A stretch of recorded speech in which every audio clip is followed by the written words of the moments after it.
మరి ఇప్పుడు దాకా చాలామంది చెప్తా ఉన్నారు. లివింగ్ ఫెలోషిప్లో డివి కృపాకరరావు అయ్య గారు మన మధ్యలో ఉన్నారు, మా ఆత్మీయ తండ్రి. అక్కడ నేను రక్షించబడిన తర్వాత సంఘ విశ్వాస జీవితాన్ని ప్రారంభించినాక నాకు పరిచయమైనటువంటి ఆ సంఘంలో ఆ దినం పరిచయమైనటువంటి వారందరిలో చాలా ఆధ్యాత్మిక స్నేహితులుగా ఉన్నటువంటి వారు పాల్ గారు. ఆ రోజు ఉన్నటువంటి పరిస్థితి ఏంటంటే అందరూ కూడా రిటైర్డ్ అయిన వాళ్ళు, లేకపోతే సర్వీస్లో ఇంకా ముందుకు వెళ్ళిన వాళ్ళే ఎక్కువ మంది ఉండేవాళ్ళు. సత్య గారు, ఇక్కడ పోలీస్ అన్న, వీళ్ళందరితో నాకు బాగా అసోసియేటెడ్గా వారితో ఆధ్యాత్మికంగా ముందుకు సాగాను. అట్లానే రెండో అంశం ఏంటంటే పాల్ గారి యొక్క పరిచయ ఆలోచనలో వారు ఆధ్యాత్మికంగా కాదు మిగతా విషయాలు కూడా మాట్లాడుతూ ఉండేవారు. నాకు మిగతా విషయాలు పరిశుద్ధమ్మ గారు ఉన్నారు, మీ అందరం కూర్చొని మాట్లాడుకునేటప్పుడు చాలా విషయాలు అనుభవంతో కొన్ని విషయాలు చెప్తూ ఉండేవారు.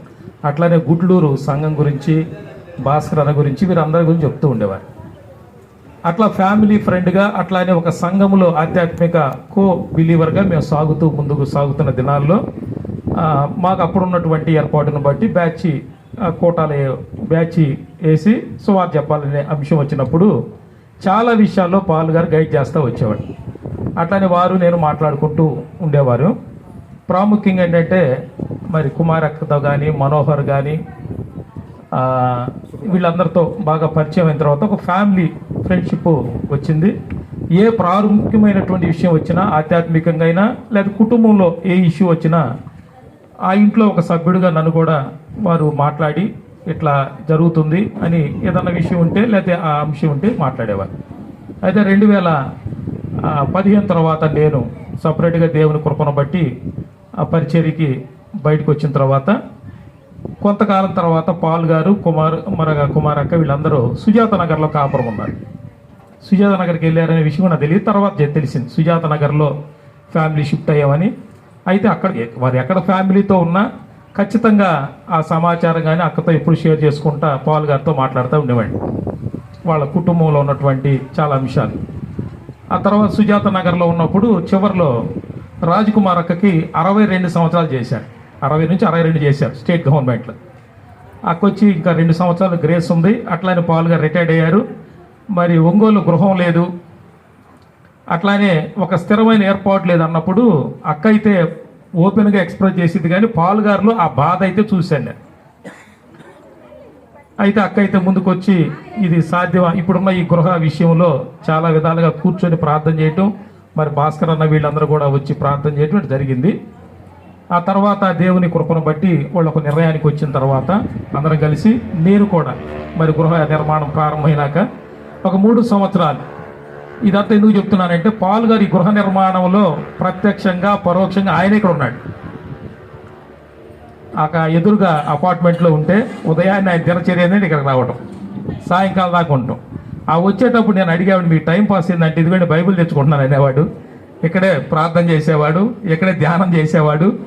నేను వచ్చినప్పుడు ఇప్పుడు నేను చెప్తా అంటే ఇక్కడ బైబిల్ చదవాలి, ఈ పని వాళ్ళ మీద ఏమో కోపడాలి, ఏం చేయాలని అడిగాడు నన్ను. అంటే అంత సున్నితమైన మనసు, కోపం వస్తే మాత్రం అంత కోపంగా ఉండేవాడు. అట్లా పాల్ గారితో ఒక ఆధ్యాత్మిక సహవాసం, అట్లానే కుటుంబ అంశాలు ఏదైనా ముక్కుసూటిగా మాట్లాడే వ్యక్తి.